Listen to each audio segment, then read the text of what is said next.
man, I never saw that coming. Yes, you did. Yes, you did. And it's the King TV Network. We are here chasing. If you chasing a dream, you chasing your dreams, this is the one for you. I got my guy Jalen in the building. I ain't gonna lie, I know him by his first name. No, just a little backstory. This is one of the young men that I got to watch grow out of John Hay. Shout out to Hay House. Shout out to the Hornets. If you know the story behind me and my athleticism, I did have a little to me back in the day. And from there, I got to go to play college football. But right after I left, we got another one. Yes, we got another one. He proved to be that boy. But he also proved to be a leader, proved to be a difference maker, proved to be a different thinker. So this is what this conversation is about, man. I've always been proud of this young man, but I've been tremendously proud of the growth in this business, in this endeavor. I remember the first post you had on this one, so it's just beautiful, man. But yeah, one more time for Jalen in the motherfucking building. How are you, bro? I'm good, bro. How you, bro? I appreciate you having me, man. Man, I'm great, man. It's always good to see motherfuckers, especially from Hay, actually going out and getting it, man. Facts, man. So tell us, man. What is Chasing? Where can they find us and find you, and why? Definitely. Well, first and foremost, you can find us at CHASING Chasing Activewear on all socials: Instagram, TikTok, Facebook, the website, Chasing Activewear, everywhere on all socials. But Chasing Activewear, man, as you can probably see right back here, that's kind of like, what is Chasing. But to make it simple and short, Chasing it's a luxury activewear brand. So, growing up, I think everybody has grown accustomed to streetwear, which I love, man. I've always had a sense for fashion. Me, myself, I like high-end shit. Yep. So, but, me being a student athlete, I was just like, I got tired of, providing for, Nike and stuff like that, giving my money away. But I'm like, when is one of our own gonna create something that's black owned in the activewear industry? So, one day I was just like, I'm always thinking out the box and how can I do something that's different, man? Because I'm just wired differently. Yeah. So one day it just came about where I was just like, not that I'm trying to be them, but why don't I be a different version of being the next Nike? So it just came to one day. I'm just like, bro, I'm a student athlete. This is all I wear. So why don't I just do an activewear brand? So, man, it was when I thought of that, I couldn't sleep from that point on, bro. Wow. Cause when I think of stuff, bro, and I've grown accustomed to now writing stuff down and journaling and stuff. Cause growing up, bro, I used to have a girl tell me or whatever, you should journal, bro. I'm like, the fuck I look like journaling and shit, bro. But as I got older and I started going through dark times and stuff, I was like, man, I gotta write this shit down, because when you write some shit down, bro, that shit can really become suspenseful. So, I started writing stuff down, figuring out what I would call this, and that word chasing is really self-explanatory. Because I would agree that everybody would say at the end of the day we all chasing success. So whatever you do, you want to be successful. So that should be everyone's purpose. One of our slogans is what are you chasing? At the end of the day, whether it's a short-term goal, a dream, an ambition of yours, what are you chasing? What is your purpose in life? So I'm like, that's the brand right there. Wow. That's the name of the brand, Chasing. Chasing Activewear is the legal LLC name, but Chasing is the name of the brand. Yeah. So I'm just like, yeah, man. And I didn't want it. I don't want the notion to people to think this is just for people to wear in the gym. You can wear this wherever. Wear this luxury activewear. That's why it's called luxury activewear, where you meet fashion with performance. Wow. So, I want you to be able to wear this literally wherever, whether you wear it to the gym, wearing it chilling at your house, or even being able to go out. This is a whole jogging suit that I got on, bro. Yeah. And it's embroidery, I'm all actually of that, trying bro. to get one before I go. I got you. Why you think I asked you what your size was, bro? I got you, man. So yeah, man, I wanted, everything, and this ain't Lululemon, which they ridiculous pricing and everything like that. But I honestly don't care what the pricing is for this, bro. Like, I expect you to wear this like continuously, like, you know. So I'm gonna make sure that the quality behind this is high end, like it's great. So I pride myself on having a great communication with my manufacturer, who's out of Pakistan. Shout out Vaughn. Shout out Vaughn, because he really will put you on game. Shout out Vaughn, bro. Shout out to him. Because when I was doing my clothing brand, you know, once I got to that point, I realized the brand, the identity, and what I wanted it to be. That's when I realized I needed to find out a manufacturer. You know, I started selling out, you know, basic T-shirts and stuff like that. But if I wanted my brand to really pop, you know, I needed to find out a manufacturer. And then one day, you know, Vaughn, you know, everybody know who Vaughn is, bro. Fact. He's legit. He's literally the guy, fuck, bro. He like, and one day, you know, he was like, you know, I'm offering like vendors or whatever, and I'm like, you know, I sent him the money, jumped on it. He jumped on the investment. Yes, exactly. That's crazy, because that's what we have to do when we see our opportunities. We have to jump on the opportunities because you prepared yourself. Facts. You already put your brand together. You already had the thought process already laid out. You were just waiting for that one last step, and boom. Literally. And then you went for it. So it's not even putting this money up. It's investing into the future now. Facts. So go ahead. Sorry. No, definitely no. That's everything you said was valid, bro. Like, hit him up. He sent me a manufacturer. Boom. And got started from there. You know, my manufacturer was like, you know, brother, you know, what you want to work on or whatever, because, you know, that's how they talk. Yep. But, man, ever since then, like, you'll have something that you know, you don't like, but overall, I don't have any issues with my manufacturer. Whenever he works on something, you know, we send samples right now, and then, you know, I test the samples. I'm like, hey, we good. Now it's gotten to the point where I trust my manufacturer as far as what he produces and everything, and I don't have to worry about any issues or anything like that. So, got the manufacturer. You know, and then my team, you know, it's important, like, once you start something like this, you know, obviously you starting it on your own, but to be really successful going forward, you got to have a team. Yeah. So, going forward, you know, I got a COO, his name is Andre. Okay. He's been very supportive, loyal. This is somebody. So, you know, playing football at Notre Dame, when he got to NBC, he literally came, like, under to me, like, as a little brother. So, like, he saw, like, how real and successful I was, like, at NBC. And, like, he would literally, like, come to the sidelines and, like, just ask me questions, or just, like literally just stand by me and just act as if a little brother, bro. And then going forward, I seen the growth. Like, you seen the growth in me. Yeah. I saw the growth in him. And then it got to the point where I was able to be a graduate coach once I got done with football. And I was able to really just see how he matured into the man that he is today. Wow. And he's still here now. That's beautiful. So I'm just like, and when it comes down to like contracts or stuff like that, like, I ain't got to worry about none of that with him. He knows what he is to me, what I am to him, bro. So yeah, he's definitely been that person for me. So I love that. And now, is there more to the team? Oh yeah, absolutely. Talk to me. Come definitely, on. Because it's hard to build a team. So having a strong support team, you gotta shout them out. Yeah, absolutely, man. So, you know what's funny, man? No running back from Glenville Tar Builders. Demarius Goodwin, man. Oh, shout out to guy. Yeah, shout out Demarius, for sure. Definitely shout out him, man. He got his own thing going, bro. Yeah. Like, show me your people, show me success. Come on. Like, he got his own thing going. He's a personal trainer, bro. Yeah. Like, go to work. Once he get off work, he go and show up for his people, his clients that he got, bro. Yeah. Every day, he show up for them, like, no matter if he tired or anything like that. Yeah, sure. And, like, I can't even remember how we just, like, got close for real, bro. We just locked in, bro. Yeah. Like, I'm there for him, he there for me, bro.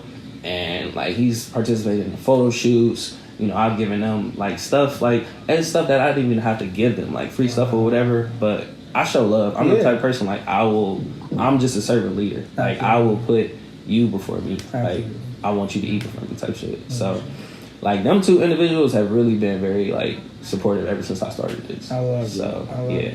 And I keep them posted on everything, man. And, like, we just continue to scale ourselves. Yeah. So, but yeah, that's pretty much the team right now. But we continuing to grow, looking to bring on brand ambassadors and stuff like that. Yeah. So, you know, it's really just about, you know, reaching out and just keep expanding the brand, really. That's right. I love it. And I want to break down everything, but we're not gonna break down everything. We're gonna stick to the script, because I want them to understand where you come from. You come from sports. Yeah. You come from that athletic mindset of we gotta go hustle. Definitely.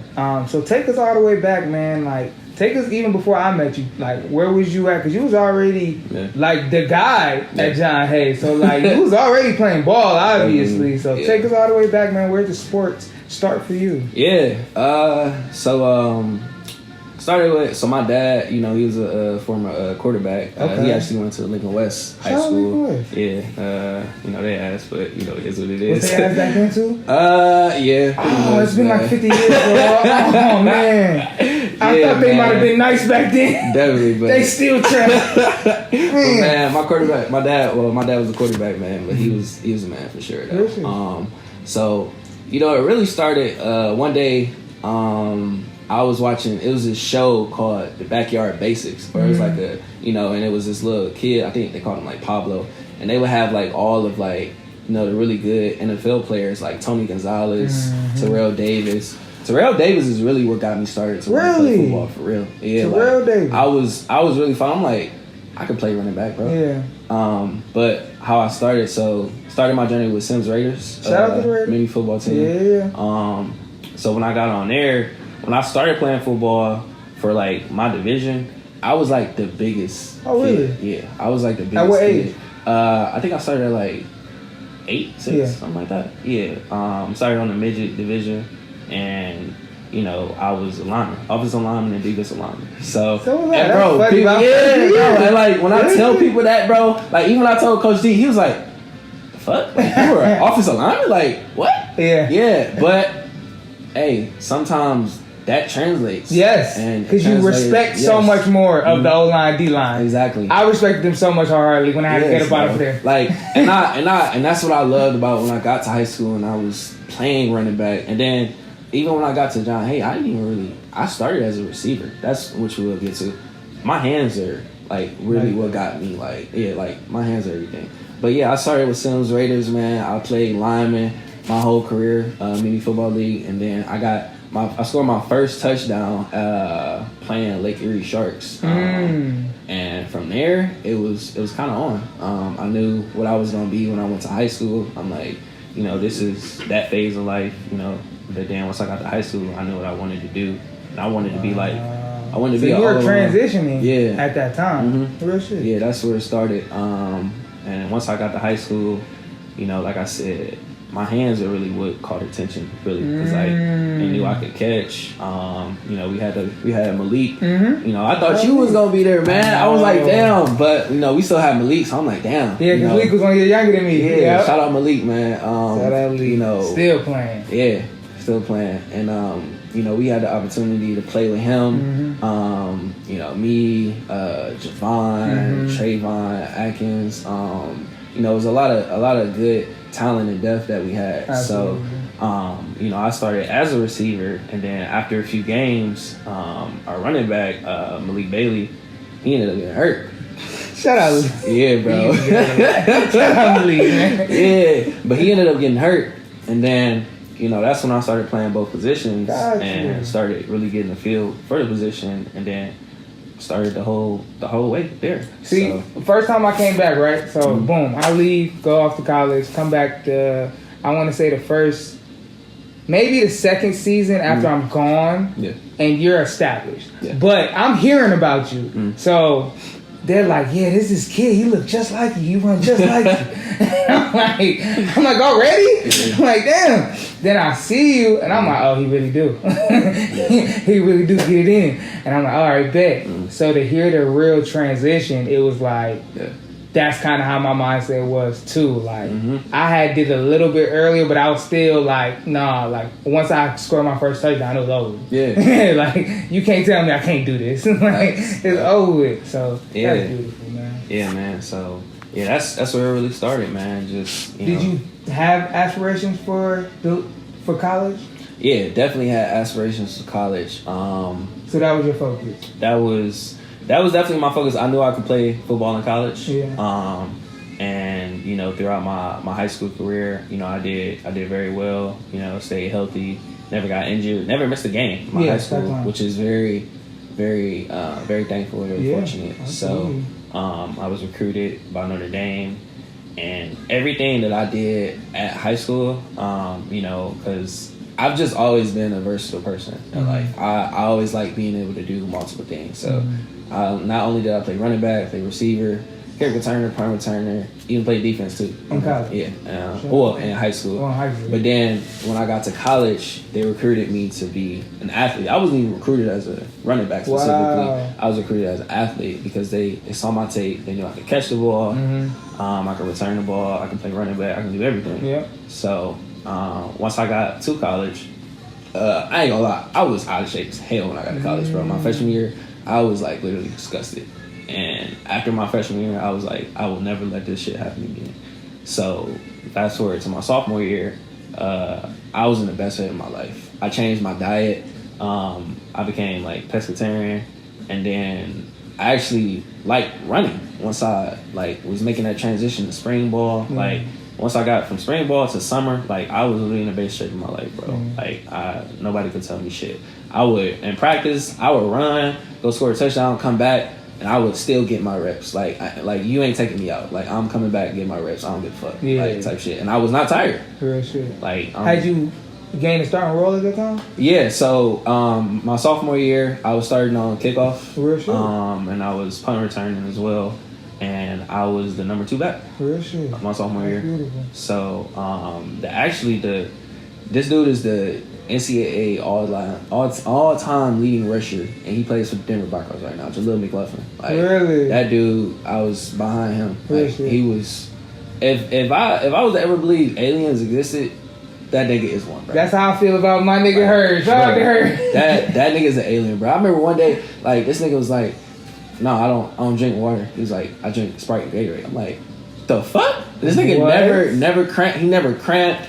He had a freaking. He didn't even like going to the training room. Yep. I know people like that. He had to it's go. Ridiculous. It was mandatory that you had to go to the training room. He would not go to the training. He would not even get in the ice cold tub. He's never done that in college. Wow. And I was like, dude, this dude is like literally a freaking nature, bro. Yeah. So, but yeah, man, you got a great experience going into college, but then you do get injured. Yeah, man. So talk about that, because that didn't happen yet. That hadn't happened in the journey. So how does that affect your mind as an athlete?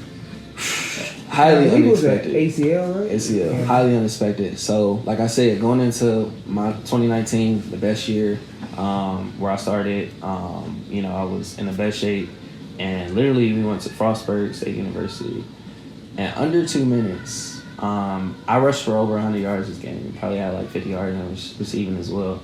And under 2 minutes, simple inside run play.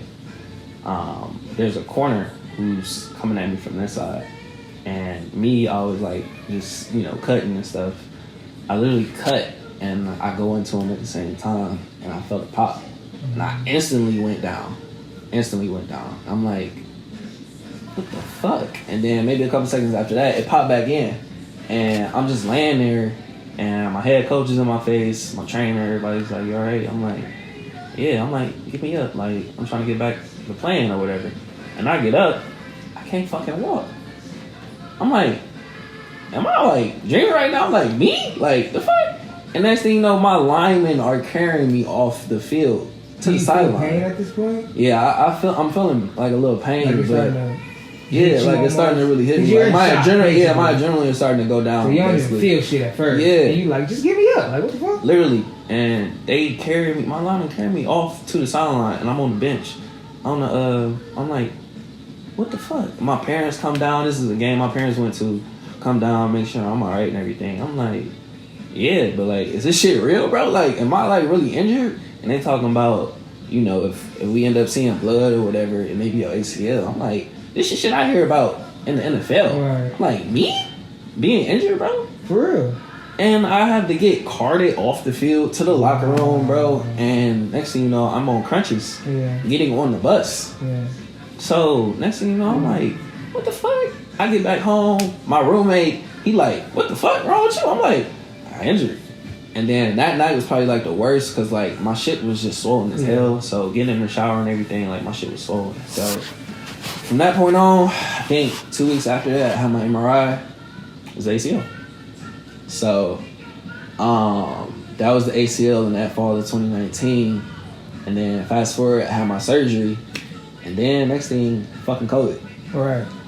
So I'm like, not only literally can't I play the sport, I literally can't play the sport because of COVID right now. Yeah. Like, because they didn't even have a season. Yes. So I'm like, are you fucking serious right now, bro? Like, what the fuck is going on in the world? So I'm like, maybe this is God telling me like, this shit happened for a reason, which I'm a believer that stuff happens for a reason. So, we transitioned to go home, and like I literally like am just trying to do what I can on my own at home. Like I can't go see my trainer. Mm-hmm. Was only able to actually go to the hospital to see my doctor like once, maybe a month. Wow. So I had to get it out the mud on my own, really, literally like for that whole year. Yeah. It was difficult as hell. It was real difficult. Not even just for me, but obviously for everybody else, because like really can't play football at this point. But that took me a year to recover from. So fast forward to 2021, I literally found out that my ACL was back intact 2 days before my birthday. Wow. And then the season for that fall that we were to play, but due to COVID we weren't able to, they forfeited to spring, in which we were getting ready to play 5 games. Gotcha. So I was like, the fuck? You telling me my shit intact? Like I can go practice next month? So, at this point, we indoors at a Cats Field house. So we going indoors to practice every week, and like my shit isn't strong, but I can play. So I'm happy as fuck. I can come out and play. And I'm the starting running back. Right. The guy I told you about, he transferred, went to Youngstown State. Really? And I'm the man. Like, wow. Everybody like, so damn. Yeah, everybody like, damn, JB back, covered from my injury and shit. Like, let's go. Like, we about to be the shit. And came back, my first game, scored my first touchdown, 2 touchdowns actually. It was something to see, to come back from that shit. Like, I was happy as fuck. Second game. Sweet. Running sweet. Next thing you know, I plant my fucking knee again. Same knee. Meniscus. If you think of Odell's situation, that's literally how my shit happened. Tore the ACL, then tore my meniscus. So you just never really got right. Never really got right. Tore my meniscus, then realized I had to get surgery again. So at this point, I'm in another dark time, really. I'm like, dude, like, I gotta go through this shit again, bro. So I had my surgery. My meniscus didn't take long to recover from. It took maybe like 3 months, which was cool because we getting ready to play the fall season again, this was gonna be my last season, not knowing. Really? You didn't know that? Didn't know that. I planned to play for another 2 years, but after this year that was coming up, I just couldn't get back into it no more. But I managed to play that full season, in which my last game was a playoff game, and I started. And I played my ass off. Had over 100 yards, about 50 to 60 yards receiving, and we went out with a bang. Unfortunately, we lost to like Shepherd, but it was something to really have in my mind that like I can do anything. I can come back from anything, and I can prove anybody wrong. So I did my thing, man, in college, bro. Like definitely thankful. After that, I just couldn't really get back into the football world, really. Like I was kind of out of it, so I transitioned to a graduate assistant coach. So I did that for a year, and then while I was doing my degree there, came about an opportunity for me to go get my master's at Ohio State. Wow. Which I had 20 different schools to choose from, because my profession is in accounting. So I had gotten to this program to where they were going to pay for my master's for a 1-year program. And I had like 20 different schools to choose from, like 5 HBCUs, and North Carolina A&T and Ohio State were the 2 for me. And considering that the program was just for a year, I thought it was beneficial for me just to go to O State. It's 2 hours away, in case anything was to happen to me or anything like that. And it's O State, bro. Like, what? Like, dope. PWI, like, and ain't no telling who I'm gonna meet and the network that I'm gonna have from out there. So I'm like, this is it. And I always thought I would go to O State to play football, but I'm going for my education. Yeah, so for free. Yeah, man. And now I can say I got a fucking master's in accounting from Ohio State University. Like, so yeah, that's kind of how like the whole like college swing day just went up for. I love it. And then right what was it like a year after college you started activewear, or was it like in college? So it was literally 2023 last year. Yeah. Literally 2023 last year. After you graduated, though, it was like right after. It was after I graduated from Notre Dame. Right. So 2023, it was literally like kind of like when I found out I was going to O State. So that like, part, so like, okay. so like 2 months before I found out I was going to O State, you know, I was just like up countless nights. I was doing my internship with this public accounting firm, and I would be up at night just thinking about, damn, like I really think this shit is like, this is the dream, bro. Mm-hmm. Like. And this isn't even the end game, bro. I'll put you on smoke tea after this, but like this isn't even the end game. So, but yeah, I was just brainstorming, and I told people at my birthday party, like, you know, this is my clothing brand. This is what I'm doing, man. I would love the support and everything like that. And everybody's really been supporting me ever since, bro. I love it, man. Look, I think this is perfect because this encapsulates like why you started this and where it came from. Mm-hmm. So like understanding you as an athlete and as a person encompasses chasing. Facts. And I definitely feel that through this interview. So I definitely appreciate you, man. Always definitely, proud of you, always. Absolutely, man. 2 last things we gotta do here. Mm-hmm. One, I would like to know the principles and the values of the company. Yeah. So you know, the word chasing. So we have core values for that. So starting out with the C, commitment. Ooh, yeah. That's huge. Commitment, like, you know, I'm committed to this brand. Mm-hmm. I'm committed to, you know, serving anybody that comes, you know, within this brand, and just committed to, you know, trying to build a better active lifestyle for everybody. Health, for the H, is health. At the end of the day, we want to build a better, healthy lifestyle for everybody. So, and health is, you know, the most important part to you being successful. Yeah. So, I think it's highly important to make sure that you take care of your health, and health is wealth at the end of the day. So, the A, accountability. So, for instance, my team, making sure that, you know, we hold everybody accountable and set the highest standards for ourselves. Yeah. At the end of the day, this is a business. Mm-hmm.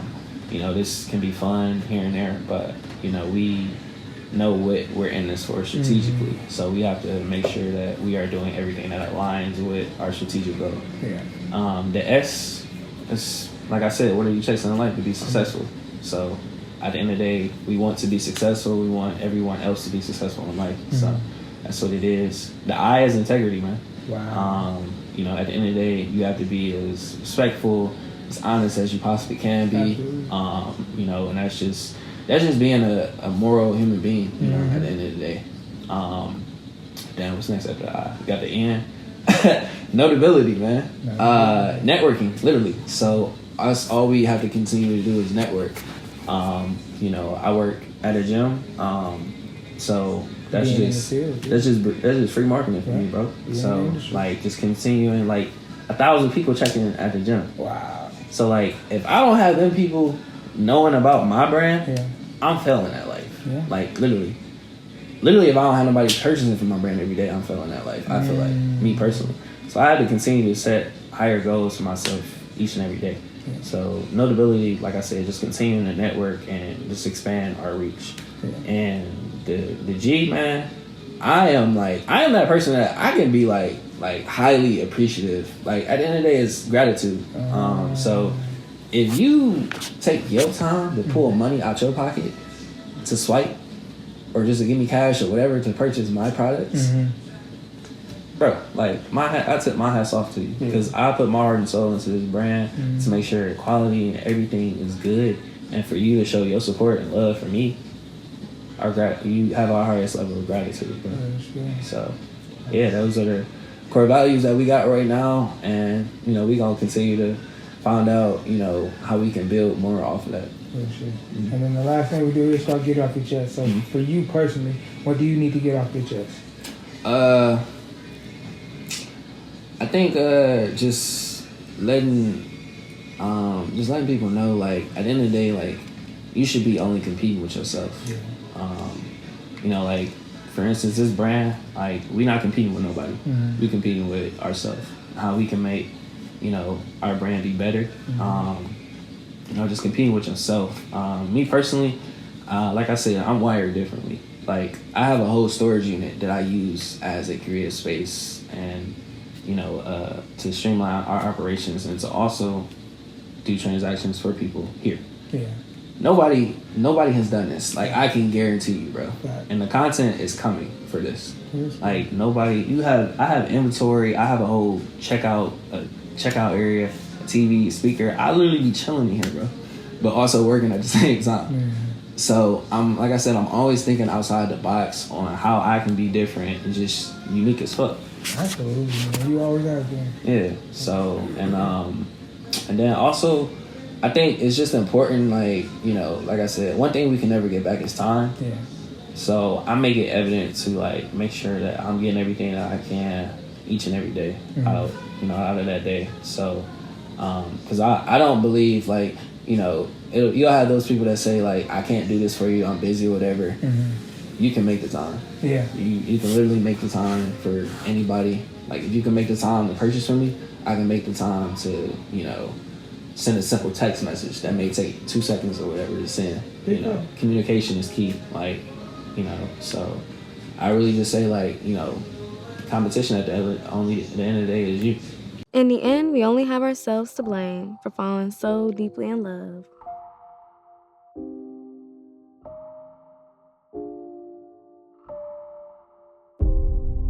You have the perfect life, adorable baby, amazing husband. I didn't think I had to tell you about this, but my girl, my family, bro. She's about to get all the money. That's $2 million in cash. Because in the end, it's love that we can't cheat.